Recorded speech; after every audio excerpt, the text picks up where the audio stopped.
সামনে solar BBC television সম্পর্কে বিস্তারিত বক্তব্য মূল্যবান তুলে ধরবেন। তার আগে ফরিদপুর হাইটেক কলেজের পক্ষ থেকে স্যারদেরকে আমরা বরণ করে নেব। আমাদের কলেজের ছাত্রীদের বলবো এখানে আসার জন্য।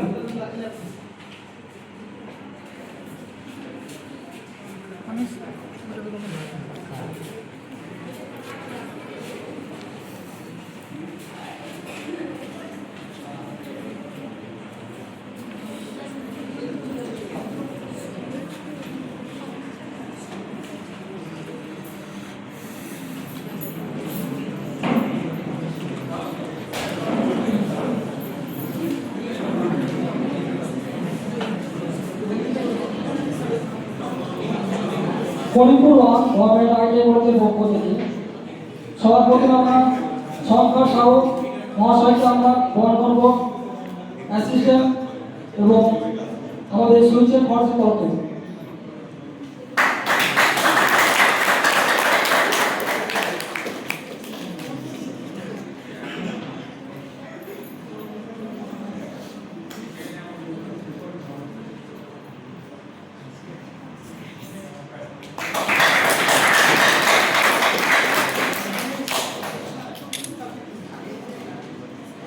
স্যার এদিকে একটু তাকাবেন।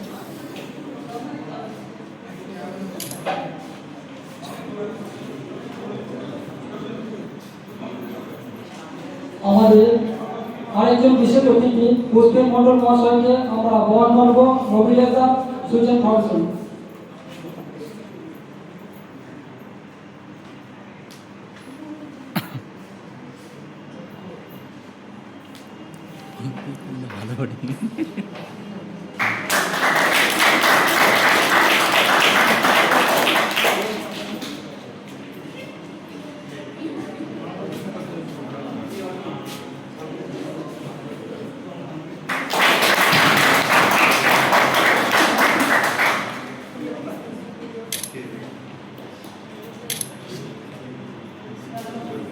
ए पल्लवी दिया समय একটু স্লো করে দে।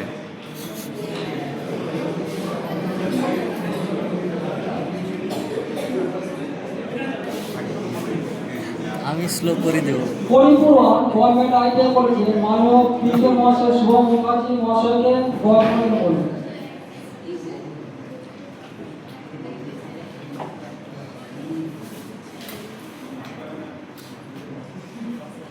স্যার একটু এদিকে ঘুরে।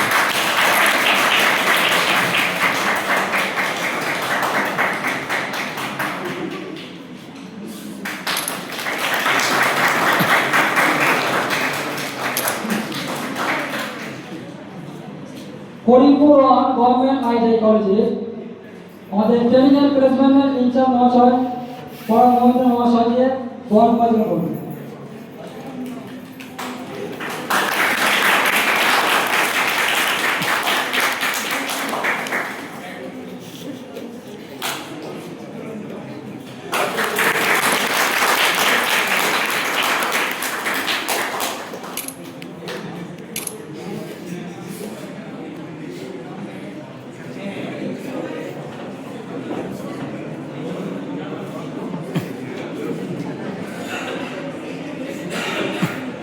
ফরিদপুর গভর্নমেন্ট আইটিআই কলেজের পক্ষ থেকে আজকে আমাদের এখানে গেস্ট লেকচারের আয়োজন করা হয়েছে সোলার বিবিসি টেকনিশিয়ানে যেটা সুইচ অ্যান্ড ফর্সের তরফ থেকে।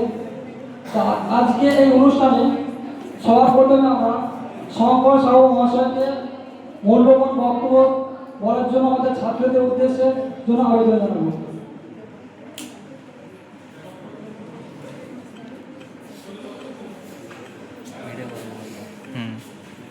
Good afternoon. আমি সুইজন ফাউন্ডেশন থেকে এসেছি। তো আমার নাম শঙ্কর সাহু, অ্যাসিস্ট্যান্ট ম্যানেজার সুইজন ফাউন্ডেশন। তো সুইজন ফাউন্ডেশন একটা পার্ট অফ এনজিও। তো আমরা আমাদের এনজিওর মূল উদ্দেশ্য হচ্ছে যে আমরা গ্রিন এনার্জি সেক্টরে বেশি করে ইউথদের ট্রেনিং করিয়ে তাদেরকে জব প্রোভাইড করা, এবং আরেকটা মেন উদ্দেশ্য হচ্ছে যেখানে আমরা গ্রিন এনার্জি সেক্টরে যে হিউজ রিকোয়ারমেন্ট রয়েছে সেটাকে ফুলফিল করা এবং ইউথদের ইনকাম বাড়ানো। এই দুটো গোল আমাদের অর্গানাইজেশনের মেন রয়েছে বা মেন উদ্দেশ্য রয়েছে। তো আমরা অল ওভার ইন্ডিয়াতে 9টা স্টেটে কাজ করি, 9টা স্টেট জুড়ে আমাদের কাজ হয়। আমরা এগ্রিকালচার সেক্টরে কাজ করছি, আমাদের এফপিও ফরমেশন, আইএফসি ফরমেশন করা হয়। এছাড়া আমাদের organisation climate change, energy and climate চেঞ্জের উপর কাজ করে এবং আমাদের অর্গানাইজেশন পলি হাউসে রয়েছে, বিভিন্ন অর্গানিক সেক্টর রয়েছে যেগুলোর উপর আমরা কাজ করি। এছাড়া আমরা এত জোরে আওয়াজ। সোলারের উপর, সোলারের স্কিল ডেভেলপমেন্টের বিভিন্ন ট্রেনিং প্রোগ্রামগুলো আমরা করিয়ে থাকি। তো আজকে তোমাদের এখানে আসার মেন উদ্দেশ্য হচ্ছে আমরা একটা ওয়ার্কশপ করাতে চলেছি, যেটা মেনলি সোলার ওয়াটার পাম্পের উপরই আমরা তোমাদেরকে শেখাবো যে বেসিক অ্যাডভান্টেজ কী রয়েছে একটা সোলার সিস্টেমে। তো আমরা যদি ফিউচারে সোলার ওয়াটার পাম্প যদি আমরা ইনস্টলেশন করি, তার কি অ্যাডভান্টেজ রয়েছে, কী কী সমস্যা হতে পারে, এগুলো আমরা কিভাবে সমাধান করতে পারি, তার একটা বেসিক আইডিয়া তোমাদেরকে আমরা দেওয়ার চেষ্টা করব। তো সেই জন্য আমরা এখন তোমাদের প্রজেক্টরে ভিডিও এবং পিপিটির মাধ্যমে আমরা তোমাদেরকে দেখানোর চেষ্টা করব যে সোলার সিস্টেম কিভাবে কাজ করে, তার অ্যাডভান্টেজ কি রয়েছে এবং অ্যাজ ওয়েল অ্যাজ তার ডিসঅ্যাডভান্টেজ কি রয়েছে, সেগুলো সম্বন্ধে আমরা আলোচনা করব। তো তোমাদের মধ্যে অনেকেরই মনে হতে পারে যে স্যার তো এসছেন, স্যার কোথা থেকে এসছেন, কি ব্যাপার, আমাদেরকে এত সব শেখাবে। তো আমার ছোট্ট করে ইন্ট্রোডাকশন দিয়ে দিই। আমার বাড়ি এই ডিস্ট্রিক্টে না, আমার বাড়ি পশ্চিম মেদিনীপুরে। তো আমি নদিয়াতেই থাকি। নদিয়া আমাদের ব্রাঞ্চ রয়েছে নদিয়াতে। তো নদিয়ার যে ব্রাঞ্চ অফিস রয়েছে সেটা আমি পুরোটাই দেখাশোনা করি। এছাড়া আমাদের বাঁকুড়াতে সিমিলারলি একটা ব্রাঞ্চ রয়েছে এবং আমরা ময়নাগুড়ি নর্থ বেঙ্গলে আমরা কিন্তু ওখানেও ট্রেনিং প্রোগ্রাম করাই, ওখানে আমাদের সেন্টার রয়েছে। তো মেনলি আমরা স্কিল ডেভেলপমেন্টের এই 3টে সেন্টারে আমরা কিন্তু বিভিন্ন ধরনের ট্রেনিং প্রোগ্রামগুলো আমরা করাই। ওকে, পেছন থেকে তো আমাদের এই ট্রেনিং প্রোগ্রামগুলো করানোর মূল উদ্দেশ্য কি? এই মূল উদ্দেশ্য হচ্ছে যারা ইউথ রয়েছে তাদেরকে গ্রিন এনার্জি সেক্টরে বেশি করে ইনভলভমেন্ট করানো, তাদেরকে সোলার সিস্টেম সম্বন্ধে অ্যাওয়ারনেস করানো, এগুলো হচ্ছে মূল আমাদের উদ্দেশ্য। তো আমার ব্যাকগ্রাউন্ড যদি আরেকটু ছোট্ট করে বলি, তো আমার তোমাদের মতোই আমি অবশ্যই টেকনিক্যাল ব্যাকগ্রাউন্ড থেকে বিলং করি। তো আমার বিটেক করা হয়েছে, BTech in electrical engineering, as well as আমি এমটেক করেছি, MTech in electrical machine and ড্রাইভসের উপর। তো আমি ইলেকট্রিক্যাল ফিল্ডে 1 ইয়ার ছিলাম, 1 ইয়ার আমি কাজ করেছি। Then move to the solar field. Solar ফিল্ডে আমি প্রায় 10 বছর ধরে কাজ করছি, 10 ইয়ার্স ধরে। তো আমি বিভিন্ন সাইট ভিজিট করেছি, তার মধ্যে সোলার ওয়াটার পাম্পের সাইট আছে, তার মধ্যে সোলার পিভি সাইট আছে, তার মধ্যে বিভিন্ন টাইপের যে সোলার সিস্টেম আছে সেইগুলোর সাইটে আমরা অলরেডি ভিজিট করেছি এবং বিভিন্ন ধরনের আমরা কাজ করি। তো আজকে তোমাদেরকে যেটার উপর আমরা মেইনলি স্পিচ দেবো সেটা হচ্ছে সোলার ওয়াটার পাম্প। তোমরা সবাই জানো, তোমরা ম্যাক্সিমামই হয়তো রুরাল এরিয়া থেকে বিলং করো। তো তোমাদের বাড়ির কাছে দেখবে অনেক সোলার প্যানেল লাগানো আছে, সেখানে একটা সোলার সিস্টেম বসানো আছে, সেখান থেকে জল উঠছে, তোমরা হয়তো সবাই দেখেছো। বাট তোমরা অ্যাকচুয়ালি জানো না যে এটা কিভাবে কাজ করে, এর অ্যাডভান্টেজ কি রয়েছে। একটা যদি সোলার সিস্টেম যদি বসাতে যাই, কত টাকা আমার খরচা হয়, সেই টাকাটা আমরা কিভাবে পেতে পারি, কিভাবে গভর্নমেন্টের সাবসিডি স্কিমে অ্যাপ্লাই করতে পারি। তোমরা কি জানো যে গভর্নমেন্টের সাবসিডি স্কিমে সোলার পাম্প বসানো যায়? তোমরা জানো না। গভর্নমেন্টের সাবসিডি স্কিমে সোলার প্যানেল বসানো যায় বা সোলার সিস্টেম বসানো যায়। তো সেগুলো সম্বন্ধে আমরা তোমাদেরকে আইডিয়া দেওয়ার চেষ্টা করব। তো এছাড়া আমাদের ফিউচারে যারা আরো বেশি করে শিখতে চায় সেই ধরনের আমাদের বিভিন্ন ট্রেনিং প্রোগ্রাম রয়েছে, তো সেগুলো সম্বন্ধে আমরা বলার চেষ্টা করব। ওকে, তো আমরা পিপিটিটা জাস্ট আমাদেরকে 2 মিনিটস টাইম দাও, আমরা পিপিটিটা শেষ করে নেই। আমরা কিছু ভিডিও দেখাবো এবং কিছু পিপিটি দেখাবো, যেগুলোর মাধ্যমে তোমাদের আশা করি সবাই ডাউটটা ক্লিয়ার হবে যে আলটিমেটলি আমরা রিনিউয়েবল সেক্টর, যেটা আমরা বলছি ম্যাট্রিকুলার সোলার সেক্টর, আমরা কেন যাবো সোলার সেক্টর। তো এখানে কি কি অ্যাডভান্টেজ রয়েছে, কি ফিউচার রয়েছে, তো সেগুলো সম্বন্ধে আমরা জানতে পারবো। মেনলি অনেকে যারা ফিমেল ক্যান্ডিডেট রয়েছে তাদের মধ্যে অনেকেরই ডাউট হচ্ছে যে সোলারে কি আমরা কি করব। একটা আমি এক্সাম্পল দিই, প্রিমিয়ার এনার্জি বলে একটা অর্গানাইজেশন রয়েছে, কোম্পানি রয়েছে, যেখানে এখন বর্তমান যা স্ট্যাটিস্টিক্স সেখানে 30% ফিমেলরা কাজ করে আর 70% মেলরা কাজ করে। তো প্রিমিয়ার এনার্জির টার্গেট রয়েছে যে ওরা যেন 50-50 হয়ে যায়, মানে 50% ফিমেল কাজ করবে, 50% মেল কাজ করবে। তো এই টার্গেটটা কখন ফুলফিল হবে? যখন তোমাদের মতো ইউথ ইউথরা আরও বেশি বেশি করে এই সোলার সেক্টরে ইনভলভ হবে, তখন এই টার্গেটটা ফুলফিল হবে। অ্যাজ ওয়েল অ্যাজ ইন্ডিয়ান গভর্নমেন্টের একটা টার্গেট আছে, তোমরা সবাই জানো যে 2030-এর মধ্যে 550 গিগাওয়াট পাওয়ার জেনারেট করা। তো সেই টার্গেটটা ইন্ডিয়ান গভর্নমেন্ট তখনই ফুলফিল করতে পারবে আমাদের মতো ইউথরা যখন আরও ওই ফিল্ডে বেশি বেশি করে ইনভলভ হবে। এবং 2047 সালের মধ্যে ইন্ডিয়ান গভর্নমেন্টের টার্গেট আছে 1.7 গিগাওয়াট পাওয়ার জেনারেট করা। সেই টার্গেটটা আমরা তখনই ফুলফিল করতে পারবো যখন তোমাদের মতো ইউথরা আরো বেশি বেশি করে এই সেক্টরে এগিয়ে আসবে।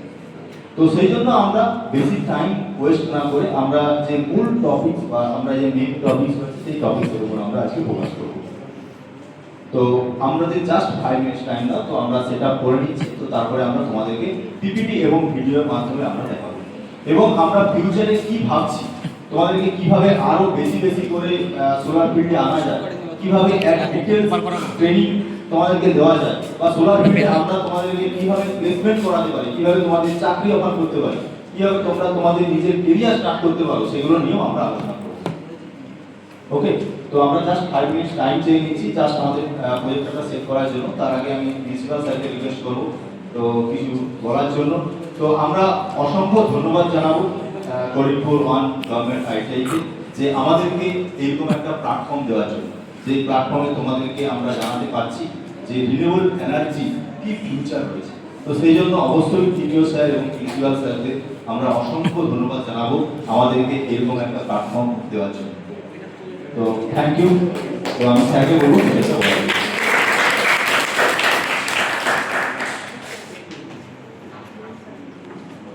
আজকে এখানে যত স্টুডেন্ট তোমরা সবাই উপস্থিত হয়েছো, তোমাদের সবাইকে ধন্যবাদ দেবো। এবং প্রথমে ধন্যবাদ ফাউন্ডেশনকে আমাদের গেস্ট লেকচারারদের, তারা তাদের মূল্যবান সময় ব্যতীত করে এখানে এসেছে এবং তোমাদেরকে কিছু শেখার কিছু উপদেশ দেবে। তো সেটা মেইনলি যেটা টপিকটা হচ্ছে যে সোলার সেক্টর।